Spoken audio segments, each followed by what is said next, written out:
US-China trade war enters new dimension as China pledges willingness to cut tariffs this year and heighten tension. Central Bank Governor Godwin Emefiele confirms that Nigeria's external reserves are to hit $50 billion soon. And Africa's telecommunication giant MTN indicates intention to raise $400 million from initial public offering. You're watching Pride Television, and this is the Global Business Review with me, Emmanuel Akinboa. The building tension on a trade war between the world's largest economies went a notch down as China's Xi Jinping announced China's willingness to cut tariffs and ease equity restrictions in Chinese industries, especially automobiles, while denouncing what he called the U.S. government's Cold War mentality.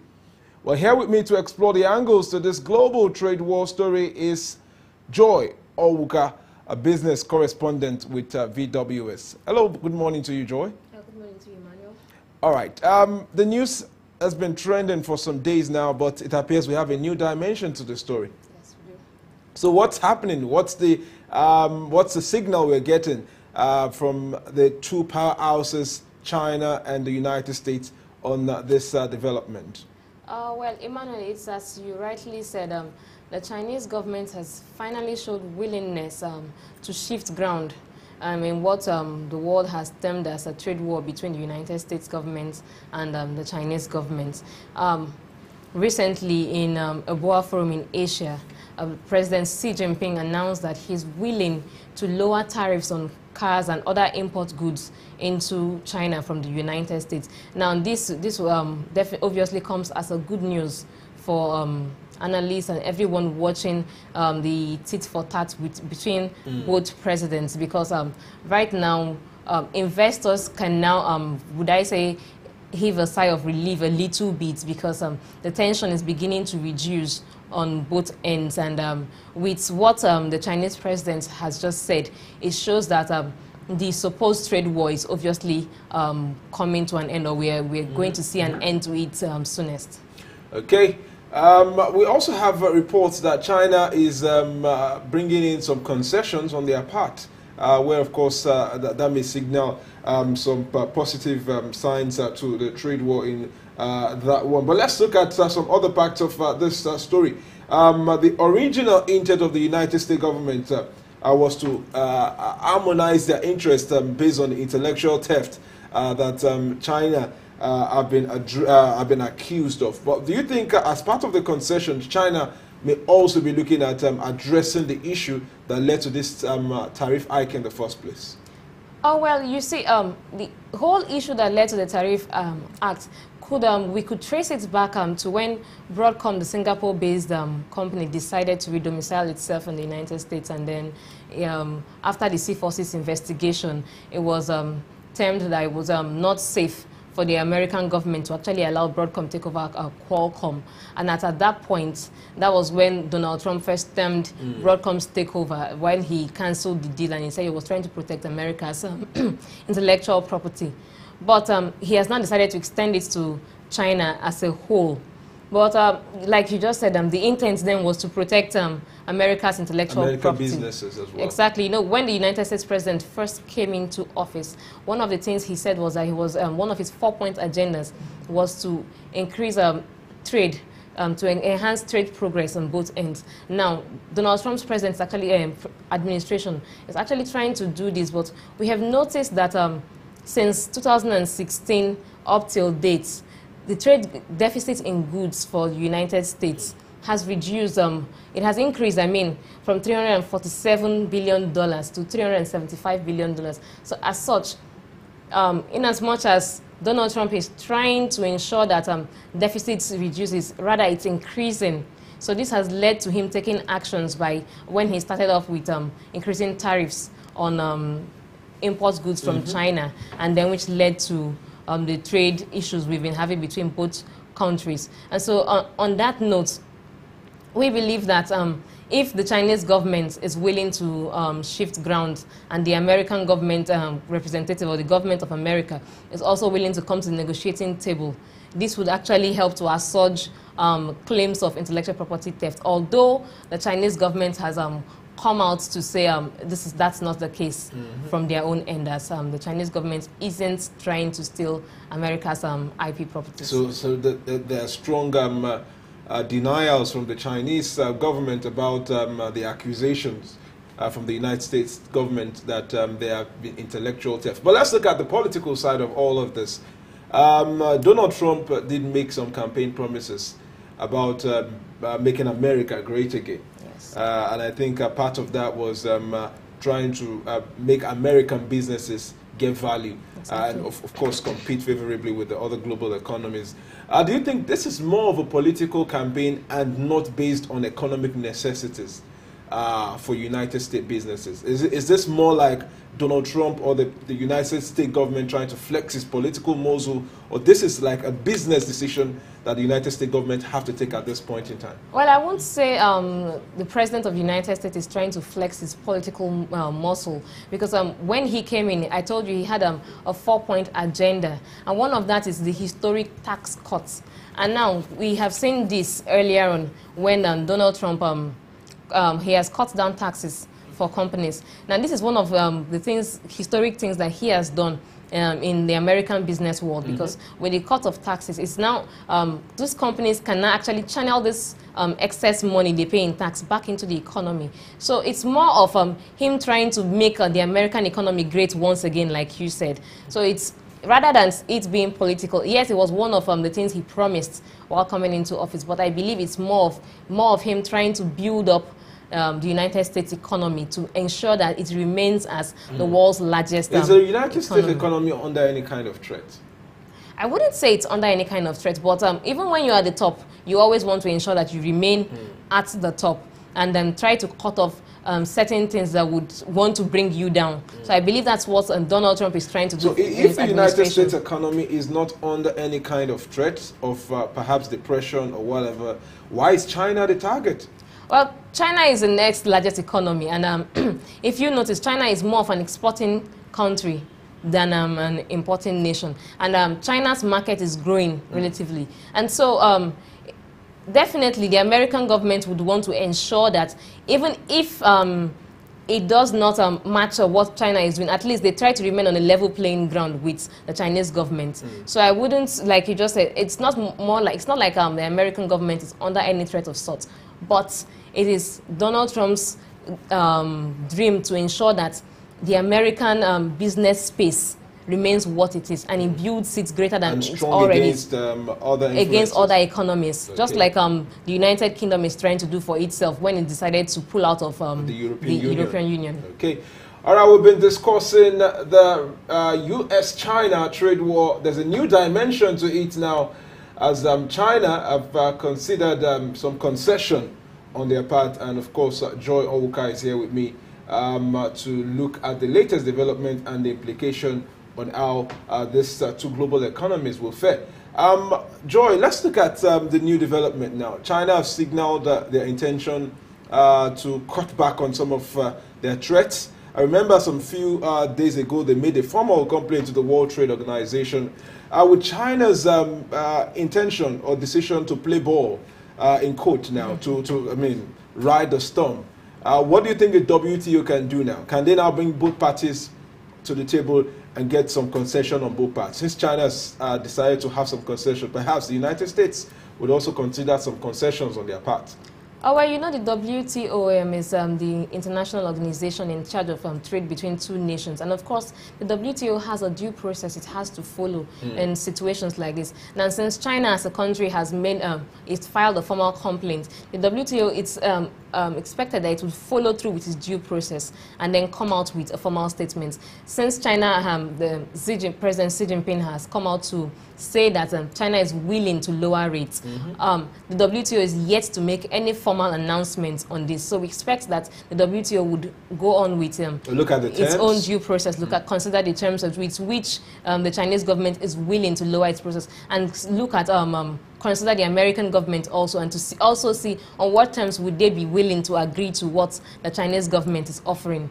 So these are the things that the WTO has to consider before it comes up with its own results or policies from what the Chinese government has said. Complaints. Okay, let's look at the United States now. China has come out to say, okay, we're willing to cut back on some of this tariff. We're willing to at least accommodate some of this excesses from the United States government.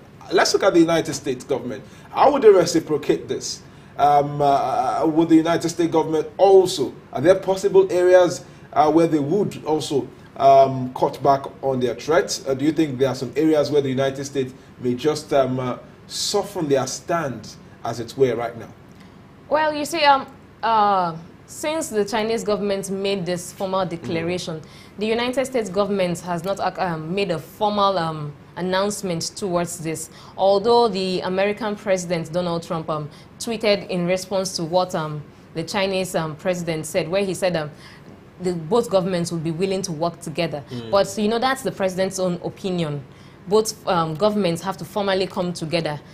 Now, we expect that since the Chinese government is showing willingness to lower its own tariffs, we expect that the American president would also be willing to do this. Now, let's not forget the fact that this whole issue started with Donald Trump trying to protect America's intellectual property. So, obviously, there are certain portions where we probably might not see him cutting a slack for the Chinese government. But we hope, and we hope that the American president and the Chinese government would be able to sit together at the negotiating table and come up with results that would be favorable for the world's economy at large. Okay. And before we wrap up with this discussion, let's just look at what does this now mean for the global economy?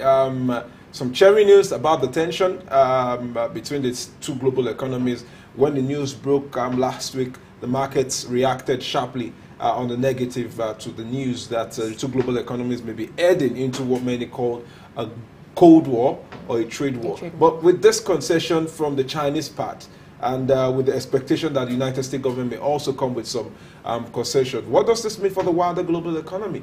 Do you think perhaps now markets can now rebound with the assurance or with the confidence that this may not actually be as bad or as terrible as envisaged?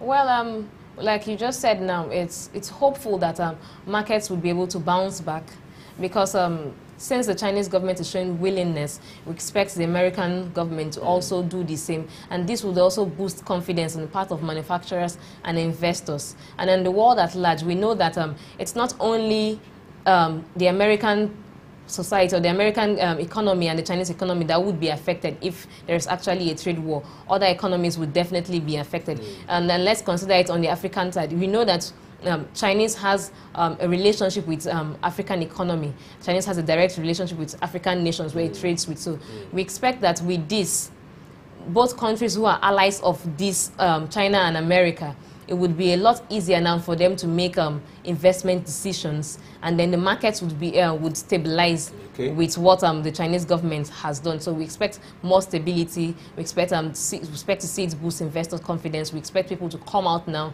and trade more. We expect that the markets would also stabilize and react positively to this. Okay. All right. I've been joined on this discussion by Joy Onwuka, a business correspondent with the Void and Wire Service here in Lagos, Nigeria. We'll go on this short break, and when we come back, we've got so much more coming for you on the Global Business Review. Stay with us. We'll be back.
Well, welcome back. It's still the Global Business Review on Pride Television.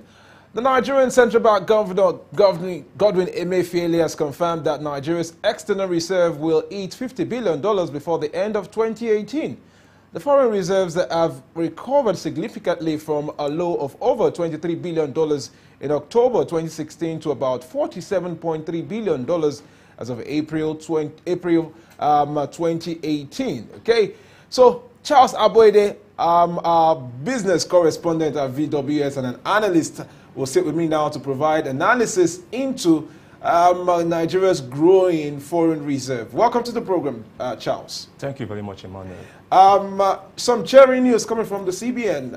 Perhaps Nigeria's foreign reserve is growing by the day. Yeah, definitely. Fill us in on the figures and what exactly is responsible for this cheering news. Okay. First of all, I will start with the trend or the growth, to this foreign reserve. Now, if we look at it, let's take a look at a 3 years trend. In 2016, there was the foreign reserve fell to around $27 billion US dollars, which was a fall from that of 2015. In 2016 rather, Nigeria experienced recession. They went into recession, in which they came out of it out of the third quarter of 2017. So from $28.3 billion, it fell down to around $27 billion. Then in 2017, owing to the economic stability, the GDP growth rate, and the real GDP growth rate in 2017 was growing at 0.8%, of which 2016 was a negative 1.6%. Now, 2017, the external reserves rather, was at $38.8 billion. Then at the beginning of this year, 2018, the reserve was, around between $38 billion to $40 billion. And from January down to February, it moved up to 42.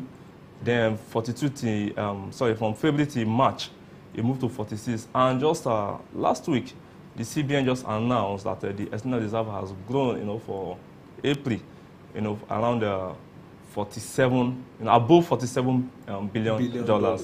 And it's a good thing, it's a good news it's a cherry to Nigeria. Yeah, very, very cheering. And there's some factors, led to it, this.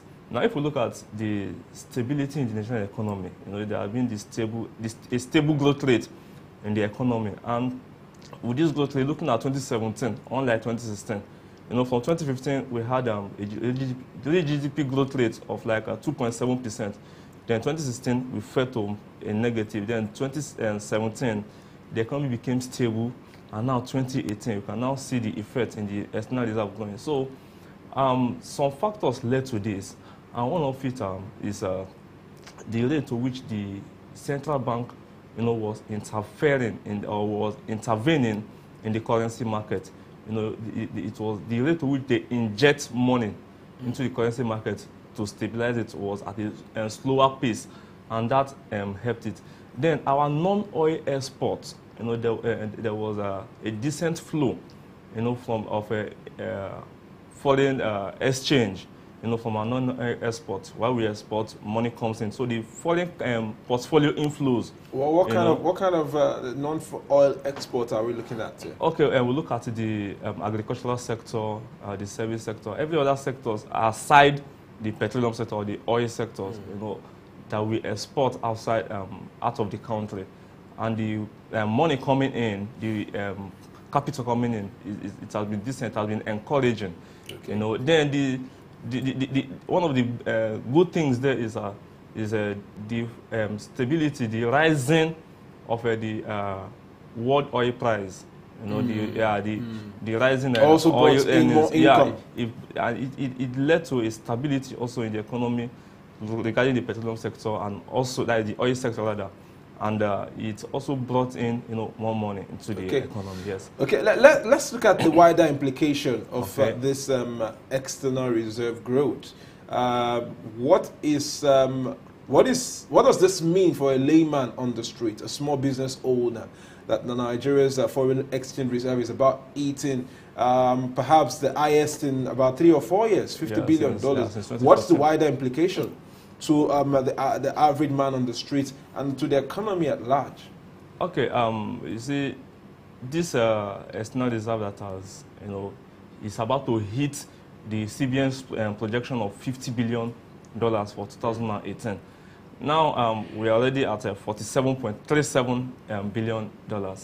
Now, for the layman or for the country, it is a big encouragement. Nigeria is the biggest and the largest economy in Africa, and such happening, it now tells us that the rate to which or the macroeconomic framework which we are operating here in Nigeria as regards our trade balance, as regards the kind of things we do in the economy, those policies we bring in just to make the economy stable, those things is a positive thing. And now, when the federal government came up some time ago on trying to using the import substitution strategy to restrict the rate to which we import, CBN also came up trying to discourage unnecessary import of things into the economy. Now, this now shows that the local businesses can now manufacture those things we were importing. So the government used that strategy as a way to discourage importation of those things which we can import in Nigeria, which we can produce rather in Nigeria. And this, is a way of encouraging Nigerians to patronize made in Nigeria goods.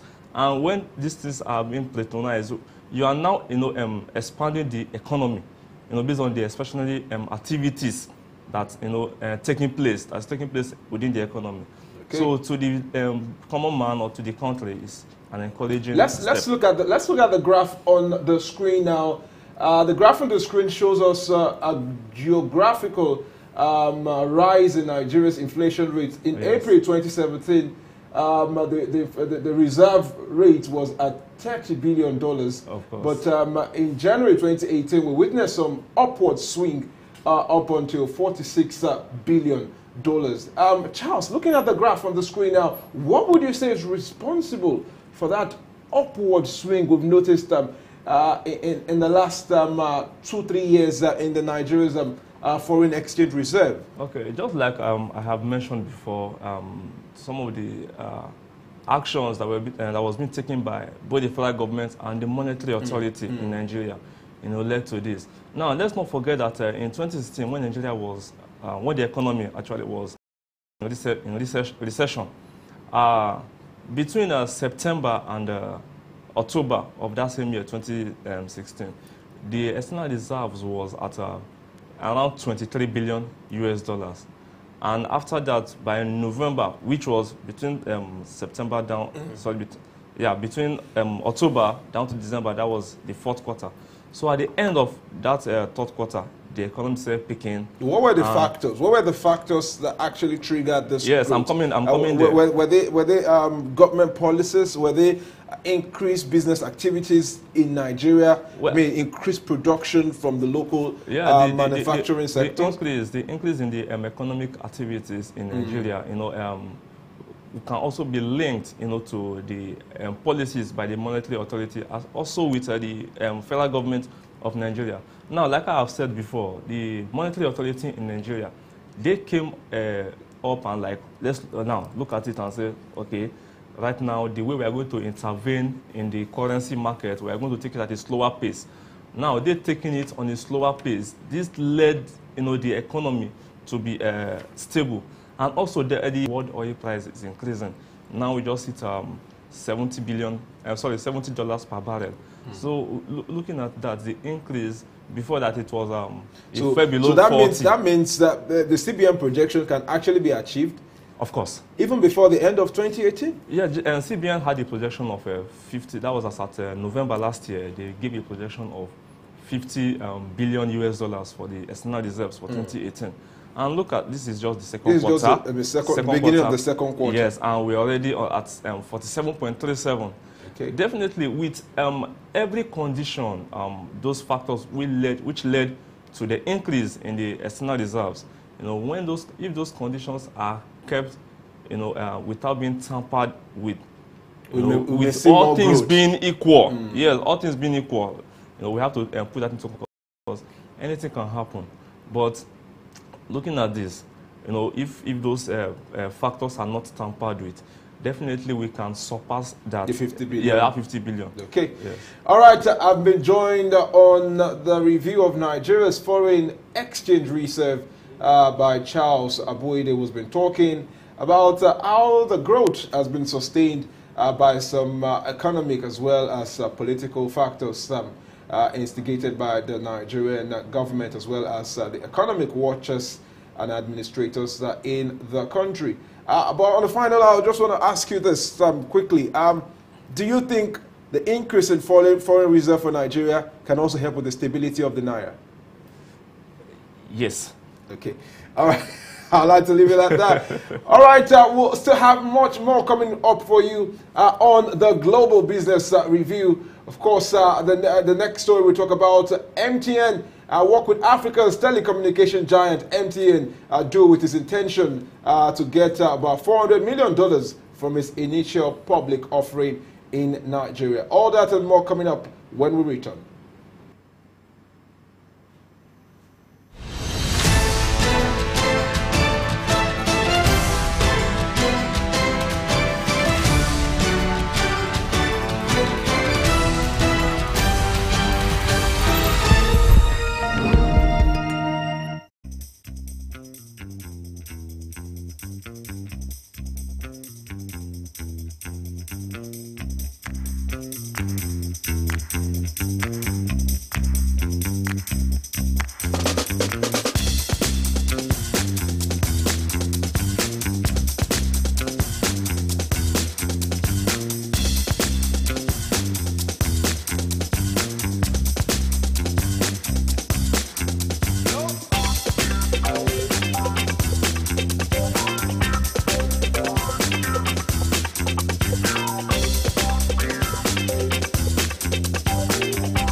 Both left and right, front and back in Nigeria, know that things are moving very, both economy, everything, nothing move well.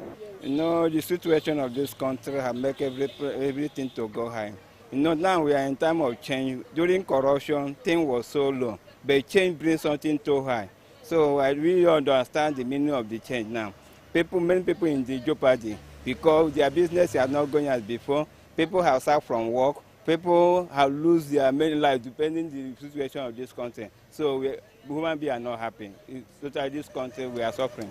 So last year around this time, we saw per mango 20 naira, but this time around it's 200 naira.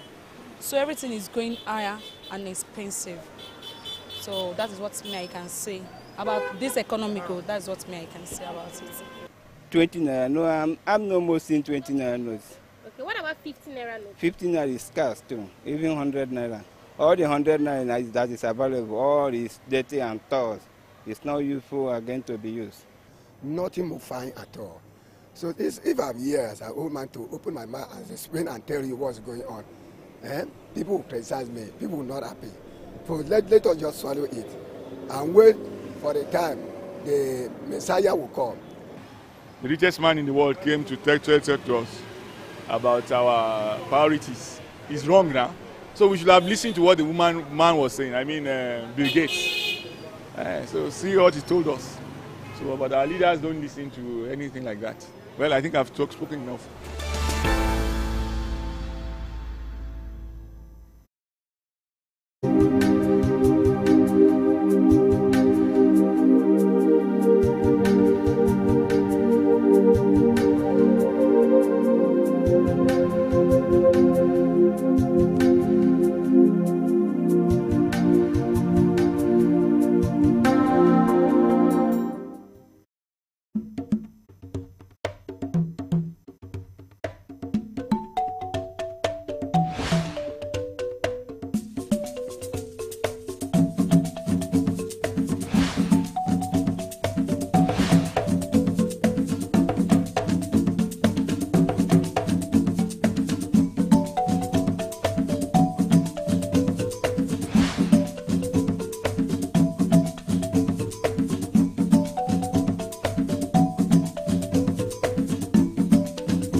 All right, welcome back. It's still Global Business Review on Pride Television, reaching you from Lagos, Nigeria. Okay, MTN is offering shares crashed since 2008, which is one of the surprising things for many people and industry analysts, of course, in the telecommunication company, because MTN is a very big company and the largest telecommunication company in Nigeria. Now, our IPO dried up in 2008. And and it dried up in 2008 due to a crash which wiped off probably 60% of the stock market's capitalization. It's already at 11%. So you have to pay debt, because it's not just about enlisting now, it's also raising funds. They intend to raise over $400 billion. Now, this would definitely help them. And while raising it, they will also get to pay debt. And don't forget that they are trying to also make use of this debt to as well redeem the preference shares, which an industry that is known to be capital intensive. Now, they believe that this is an opportunity for them to cash in at the advantage of their shareholders. It's not just about the body itself now. So the sector now. Okay. The telecommunication sector in general will have some big players as well, as MTN. Everybody know where they belong. They know the position they belong. But you have to look at, number one, their brand name. MTN has that name going for them. They have what it takes to lure investors.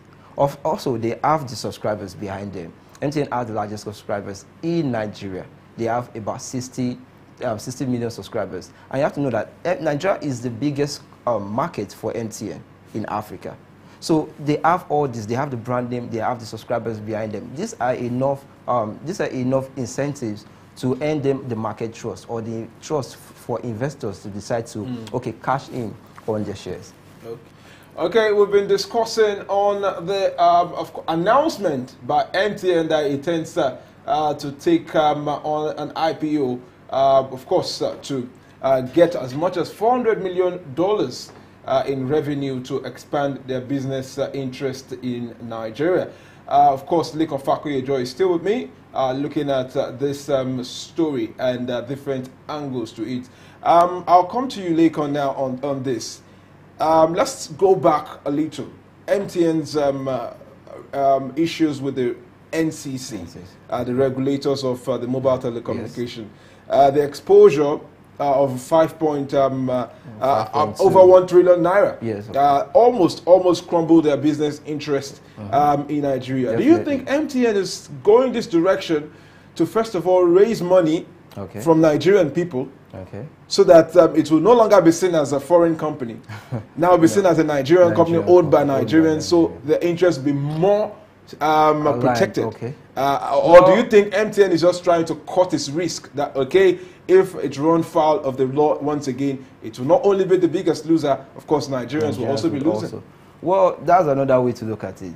Another way to also look at it is the fact that MTN is not planned. They don't see this as a way of making it a lose-lose. Whenever the ball falls in their court, probably there's a fine, an armor coming down. Is that do me I do you thing? I believe that they just believe that there's an advantage in here. There are reasons why many people go to the public markets. There are many reasons, because they believe that when they create shares, when they issue more shares, they get to shares, let investors know that they are ready for business. Also, MTN... They're here to stay. Of course, that they are here to stay. Also, MTN has employed the hands of Stanbic IBTC Bank, and also they also have Citigroup also behind them. These are why are they using South African banks? You have to do that. They're in Nigeria. They also have South African advisors as well. They have South African advisors, according to their CEO. I'm wondering why Nigerian banks not partners. Of course, according to the CEO, they said that, according to the CEO, he said that they are South African advisors. But in Nigeria, they are looking at Stanbic IBTC and for Citigroup to also assist the company. Also, you have to know that MTN is going through this process because they believe that it's going to be an advantage. If they go through the unconventional one, like Spotify did, they won't have the opportunity to do because they are more advantage in going traditional than in going conventional than unconventional. All right, it's been a very interesting ride into the world of business on the Global Business Review this morning. I must say a big thank you to analyst Lekon Fakoyejo, who's been talking about the MTN initial public offering that may happen anytime soon. May or June, July. That's what we trust you. You keep us posted. Of course, as the development happen in the days to come. Thank you very much, Lekon. Thanks so much for having me. And that's been our package on the Global Business Review this morning on Pride Television. Of course, Pride Television is reaching you live and direct from Lagos, Nigeria, in the West Africa sub-region. Thank you for joining us at this hour. Do not forget you can follow us on our YouTube channel at Pride Television to catch up on this episode and some other episodes of the program. Of course, we'll be also coming up with some other interesting news and information for you on this platform. My name is Emmanuel Akindeboa. Till next time, have a fantastic day ahead.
Audio Jungle.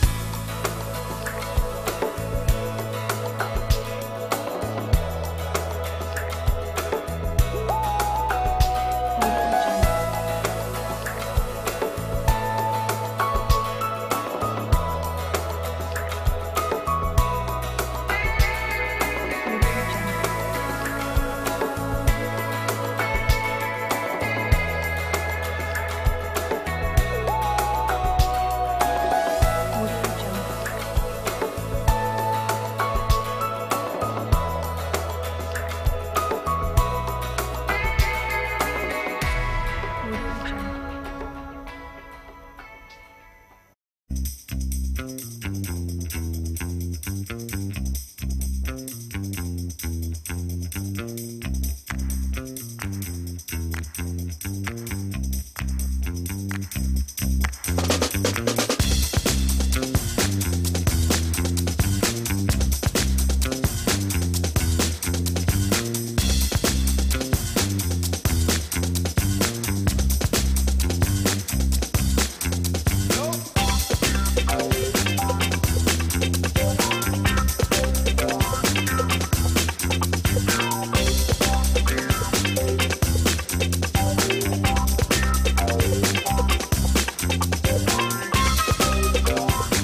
both left and right, front and back in Nigeria, know that things are moving very, both economy, everything, nothing move well. You know, the situation of this country has made everything to go high. You know, now we are in time of change. During corruption, things were so low, but change brings something too high.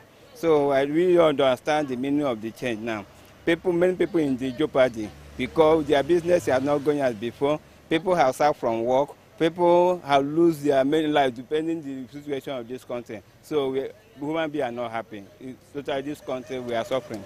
Somewhere last year around this time, we saw per mango 20 naira, but this time around it's 200 naira. So everything is going higher and expensive. So that is what I can say about this economic growth. That's what I can say about it. 20 naira, no, I'm no more seeing 20 naira notes. Okay, what about 15 naira notes? 15 naira is scarce too, even 100 naira. All the 100 naira that is available, all is dirty and tough. It's not useful again to be used. Nothing move fine at all. So if I'm here as an old man to open my mouth and explain and tell you what's going on, people will criticize me, people will not happy. So let us just swallow it and wait for the time the Messiah will come. The richest man in the world came to tell us about our priorities. It's wrong now. So we should have listened to what the man was saying. I mean, Bill Gates. So see what he told us. So, but our leaders don't listen to anything like that. Well, I think I've spoken enough.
The CBN, Central Bank of Nigeria. Central Bank of Nigeria. CBN is the Central Bank of Nigeria. I know it, but I don't want to answer, please. CBN. I don't know. Central Bank of Nigeria. Hey, you have come again. You have come again. All these current affairs questions, I've forgotten them, please. Currently now, I don't know the current CBN governor now. Please, I don't watch news, so I don't know anything. I don't remember anymore, please. The thing is, they keep changing them over and over, so I've not been able to assimilate that presently now. On the set, can you deceive me? Madam, ask another question. That's not in my memory, please. Oh, sorry, I don't know right now. Okay, let's have the CBN governor. CBN governor, what's his name? Well, I don't forget. I don't know. The present one, I don't know, honestly. No, it's not Sanusi. That should not be Sanusi now. This is not the tenure of Sanusi. Can't remember. You guys have started. I am not interested.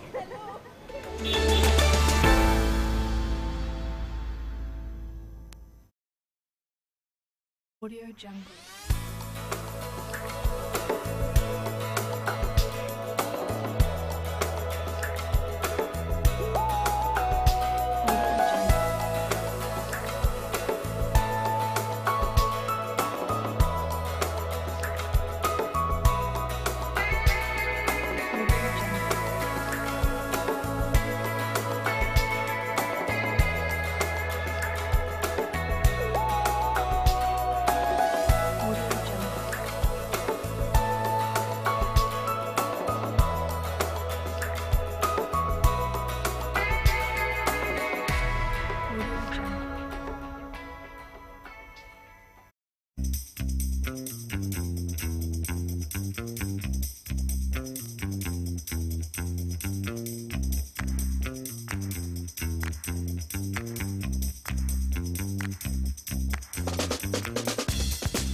both left and right, front and back in Nigeria, know that things are moving very, both economy, everything, nothing move well.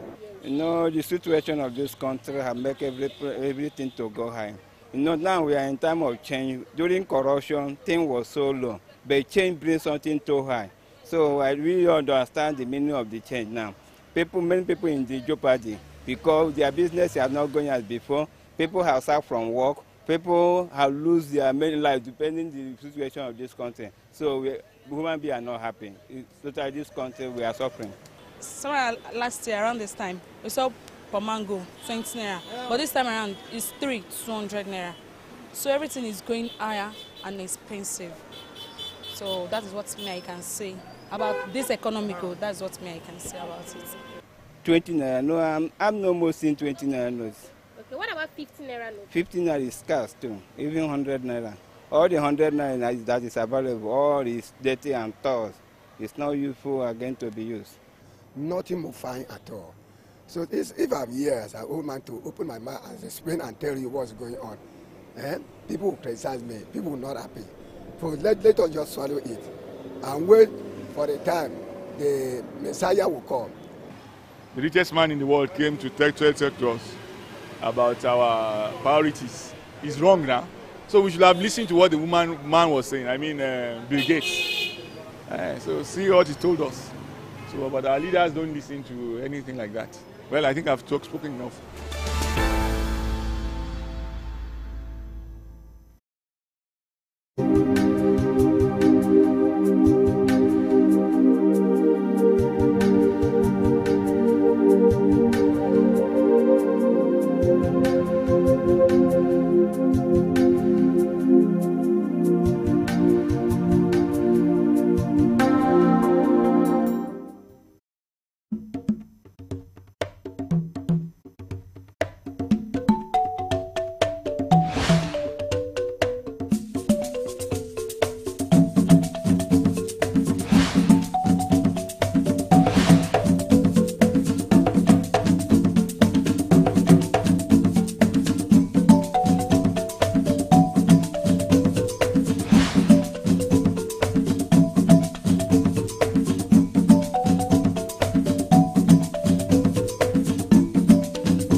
This is the